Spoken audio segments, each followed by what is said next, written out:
বাংলাদেশ ব্যাংকের রিজার্ভ থেকে আবারও অর্থ চুরি হয়েছে বলে সম্প্রতি ভারতের একটি সংবাদ মাধ্যমে খবর প্রকাশিত হয়েছে। ওই প্রতিবেদনে বলা হয়, বাংলাদেশ ব্যাংক থেকে নতুন করে কয়েক বিলিয়ন ডলার চুরি গেছে। এরপর এ নিয়ে চাঞ্চল্যের সৃষ্টি হয়। শেষ পর্যন্ত এ বিষয়ে মুখ খুলেছে দেশের কেন্দ্রীয় ব্যাংক। কি ব্যাখ্যা দিল তারা, জানাচ্ছেন ইমতিয়াজ আলম।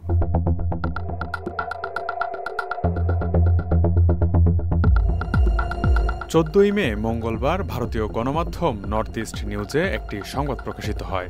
সংবাদটির শিরোনাম ছিল, চলতি মাসে বাংলাদেশ ব্যাংকের বিলিয়ন ডলার চুরির পেছনে কি ভারতীয় হ্যাকাররা জড়িত। ওই প্রতিবেদনে বলা হয়, অজ্ঞাত পরিচয়ের সন্দেহভাজন ভারতীয় হ্যাকাররা ডিজিটাল উপায়ে প্রায় এক সপ্তাহ আগে বাংলাদেশ ব্যাংক থেকে কয়েক বিলিয়ন ডলার চুরি করেছে।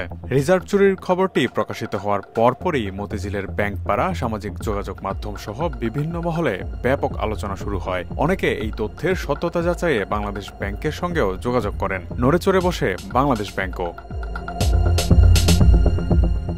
সন্ধ্যায় কেন্দ্রীয় ব্যাংকের পক্ষ থেকে আনুষ্ঠানিক বিবৃতি দেওয়া হয়। সেখানে জানানো হয়, বাংলাদেশ ব্যাংক নিউ ইয়র্ক ফেডের সঙ্গে লেনদেনের নিশ্চয়তার ক্ষেত্রে বর্তমানে 3 স্তরের নিরাপত্তা ব্যবস্থা চালু রেখেছে।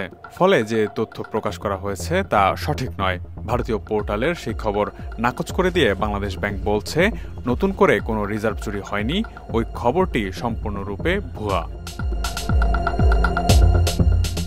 ভারতের নর্থ ইস্ট নিউজ নামের ওই নিউজ পোর্টালে প্রকাশিত খবরটিতে আরও বলা হয়, দুই দেশের নিরাপত্তা সংস্থাগুলো চাঞ্চল্যকর এই চুরির বিষয়ে অবগত আছে এবং তারা নীরবে এই ঘটনার তদন্ত করছে।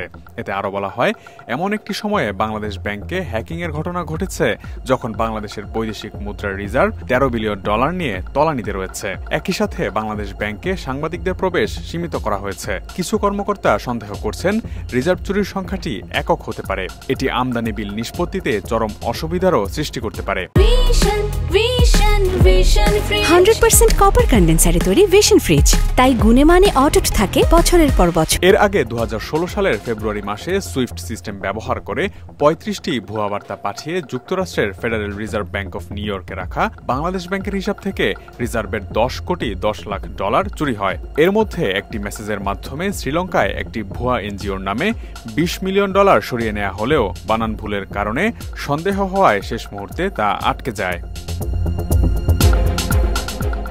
বাকি 4টি মেসেজের মাধ্যমে 8 কোটি 10 লাখ ডলার সরিয়ে নেওয়া হয় ফিলিপিন্সের মাকাতি শহরে রিজাল কমার্শিয়াল ব্যাংকের জুপিটার স্ট্রিট শাখায় ভুয়া তথ্য দিয়ে খোলা 4টি ব্যাংক অ্যাকাউন্টে। অল্প সময়ের মধ্যে ওই অর্থ ব্যাংক থেকে তুলেও নেওয়া হয়। ফিলরেম মানি রেমিটেন্স কোম্পানির মাধ্যমে স্থানীয় মুদ্রা পেসোর আকারে ওই অর্থ চলে যায় 3টি ক্যাসিনোর কাছে। এর মধ্যে একটি ক্যাসিনোর মালিকের কাছ থেকে 1.5 কোটি ডলার উদ্ধার করে বাংলাদেশ সরকারকে বুঝিয়ে দেওয়া হলেও বাকি অর্থ উদ্ধারে তেমন কোনো অগ্রগতি নেই। জুয়ার টেবিলে হাত বদল হয়ে যাওয়া ওই টাকা শেষ পর্যন্ত কোথায় গেছে তার কোনো হদিস মিলেনি এখনো।